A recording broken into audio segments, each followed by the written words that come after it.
家好，小莫。今天因为要剪叶子，没时间出去抓鱼了。这里是今年的第一批伤蚕，这一餐是伤蚕最后一次吃叶子，已经喷药了，明天就可以上竹了。我是5点钟喂的，然后因为天气比较冷，伤蚕吃叶子比较慢，所以又要重新把这叶子翻起来。最近天气有点冷，这一批伤蚕吃了整整10天的叶子，今天是第10天。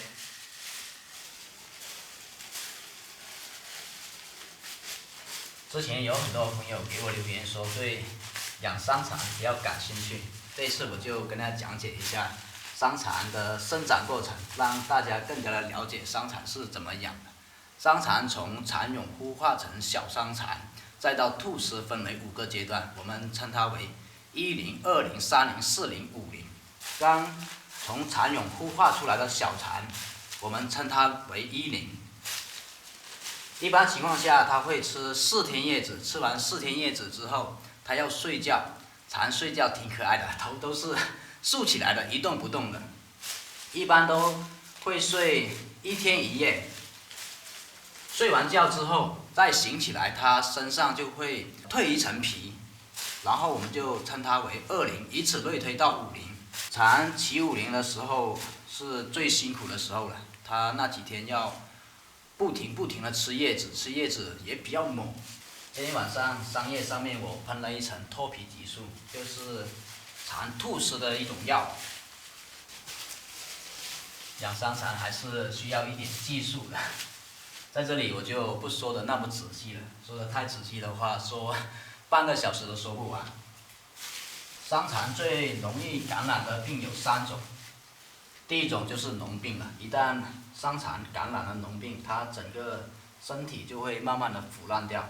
第二种就是僵病了，僵病跟脓病不一样，感染了僵病的伤蚕，它的身子会软绵绵的，刚开始是软绵绵的，然后时间久了它就会变得很硬很硬。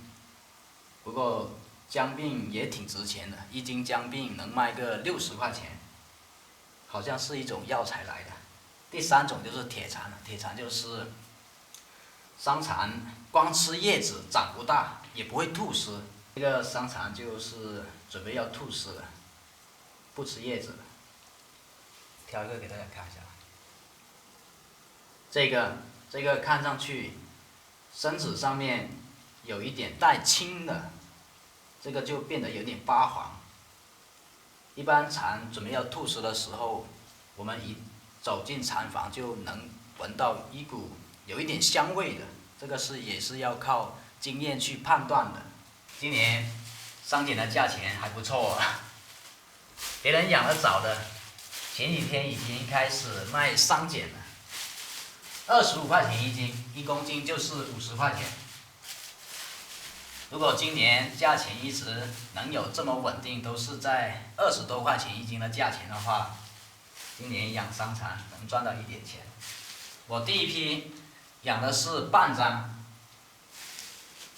因为第一批桑树比较矮，叶子太难剪了，就只养了半张。可能说养半张大家不知道有多少，就这个蚕房了。如果吐丝吐得好的话，能有个130斤伤茧。第2批就要养多一点了。第2批我打算养1张半。我们这边现在都不自己去拿蚕蛹回来自己孵化小蚕，蚕蛹就是一张纸上面有很多蚕卵。如果自己去拿蚕卵回来自己孵化小蚕的话，养一批下来时间太久了。现在有专门孵化小蚕的，他养到3年的时候，我们就跟他买回来养，这样能节约很多时间。从3年开始养到卖伤茧，大概需要20天左右。这半张伤蚕当时是花了140块钱买回来的，一张是280块。养蚕最头痛的问题就是伤蚕一旦感染了脓病、僵病、铁蚕，是没有药治的。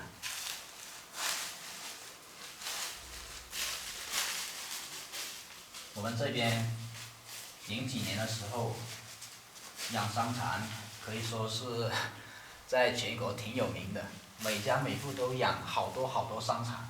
那时候养的比较好，伤残没有那么多病。最近这5、6年不知道怎么回事，每次都是到第4批、第5批就开始有点乱了，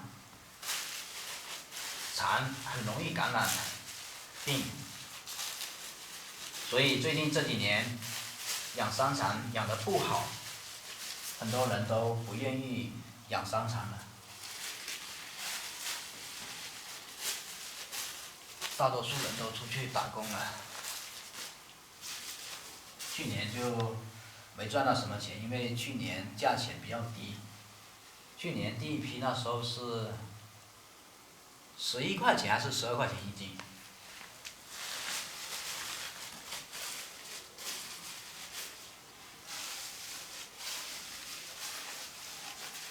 还有大家最关心的一个问题就是，一个人在家里面养蚕，1年大概能有多少收入？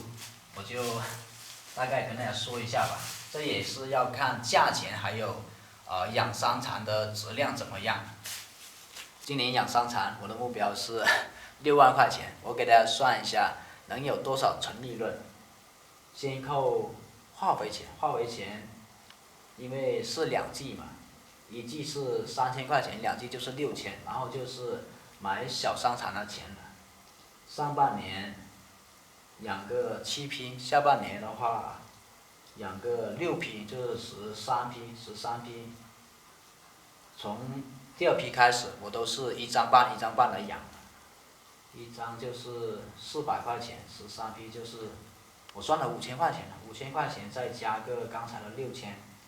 这些是成本，这些成本就是5000加6000就是11000，11000 6万减个11000，那就赚个49000块钱。1年下来养伤残的时间大概就是7个月左右。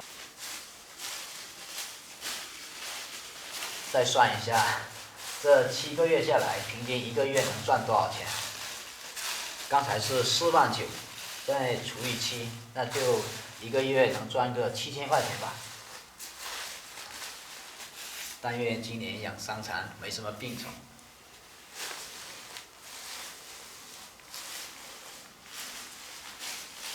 哇，还有这么多没翻，要赶紧翻了。本期的视频就拍到这里了，感谢大家观看，我们下期视频再见。